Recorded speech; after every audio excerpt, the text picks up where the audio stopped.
So there's one little bit more that I wanted to mention about trust that I briefly mentioned yesterday, and some of you have heard before, but not on BBC.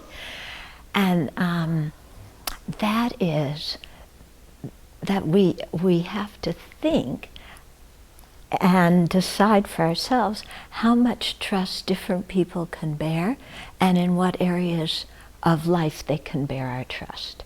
Because I think part of our problems come because we give people more trust than they can bear, and then of course when they can't bear it, we get unhappy and angry and feel betrayed. Or we give them trust in areas that are not their strong points, and then again we get disillusioned and so on. And similarly, sometimes we don't give people enough trust, in certain areas that they're quite capable of in, but for one reason or another we don't trust them. So I think a lot of the disappointment and frustration we have when trust is broken comes from appropriating trust in an unwise way to start with, one, and in the fact that things change and nothing is firm and predictable. As much as we would like it to be firm and predictable, it's not. Okay? So the example I give is like why we're trying to create equanimity equally for all sentient beings. We don't act the same way towards different sentient beings. So, you don't act the same towards your mother as you would towards a stranger, because of different social roles. Well, similarly, in giving trust, we trust an adult in a different way than we trust a 2-year-old. We trust somebody that we know well in a different way than we trust somebody we don't know well. So all these different levels of trust are quite natural, and they're necessary. I mean, you don't want to, for example, with a 2-year-old, in terms of safety, you're not going to give them a box of matches. That's not the proper way to trust a 2-year-old, is give them a box of matches. But you could give an adult a box of matches. Hopefully you can trust them. Okay? So it's just seeing, like a 2-year-old can't bear that kind of trust, an adult can. Yeah? And then there's different things that we want to trust different people with. Like I was saying the other day, if you're flying in a plane, you trust the pilot. Yeah? But of course, you're trusting the people who certify the pilot and so on and so forth. Okay, please don't trust me to drive the plane. And so in this light, in this way, in different areas, we choose like how much trust to give different people. Yeah? And sometimes when attachment gets in our way, we give somebody more trust than they can bear because we build them up to be some kind of ideal, perfect person who never makes mistakes, or if they make mistakes, the mistakes never concern us, or some person who always in all circumstances says what they mean and acts according to their word and never changes their mind and always communicates it perfectly if they do change their mind. So those are kind of high and tall expectations to put on people.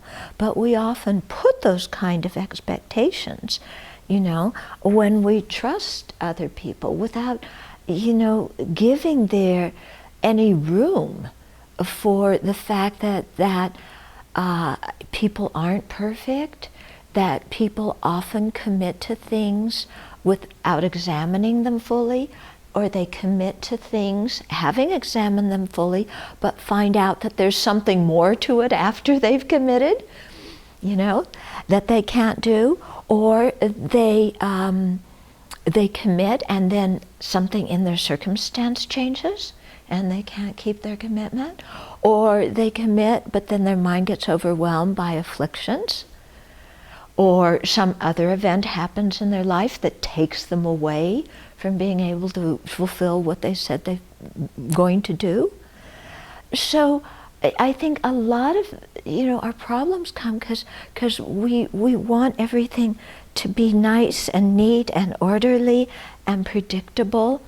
And, if someone's going to make a mistake, tell us in advance you're going to make a mistake.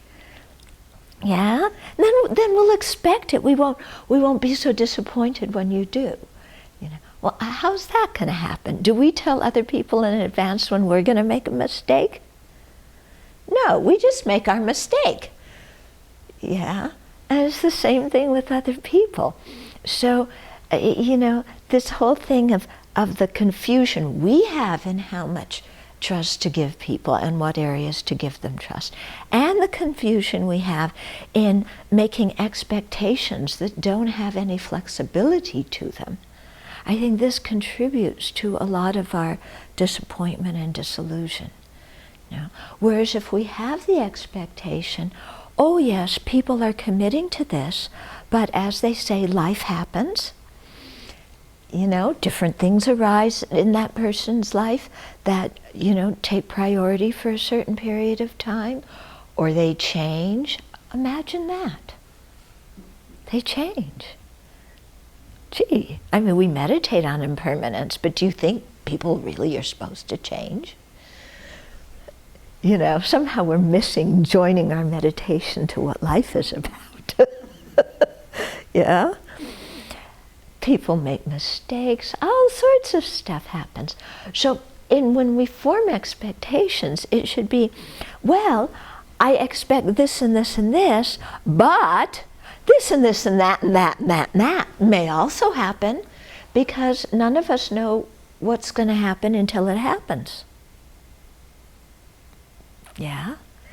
And so give our mind some space, and in that way have some space around what other people do. And if we do, that makes us much more accepting, much more tolerant, and much better able to, as they say, go with the flow.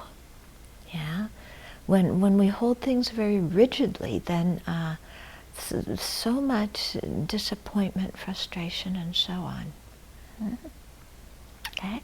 But really take time to think beforehand about, to get to know a person well, and to think, what areas can I trust them in? What areas, are they not learned in or not skilled in? And so therefore, I don't give them as much trust. And not trusting somebody doesn't mean that they're a bad person. Like I said, don't trust me to fly you in an airplane.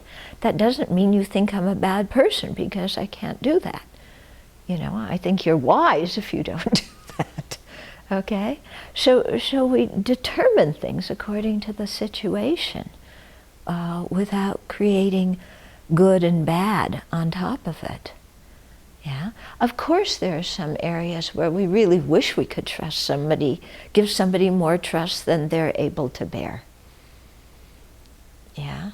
And we pressure them, come on, become what I want you to be so I can trust you in that area, because I want to trust you in that area. But the other person's going, hey, I'm just me. I'm just trying to do what I can. I'm not ready to bear that yet. Or sometimes, especially when we're teenagers, we're willing to bear all sorts of trust that we're not ready to bear. Yeah? Or sometimes we are ready to bear trust and our parents think we aren't. And so then a lot of friction comes up. Okay? So I think, kind of flexibility is a good slogan in this area. Mm-hmm.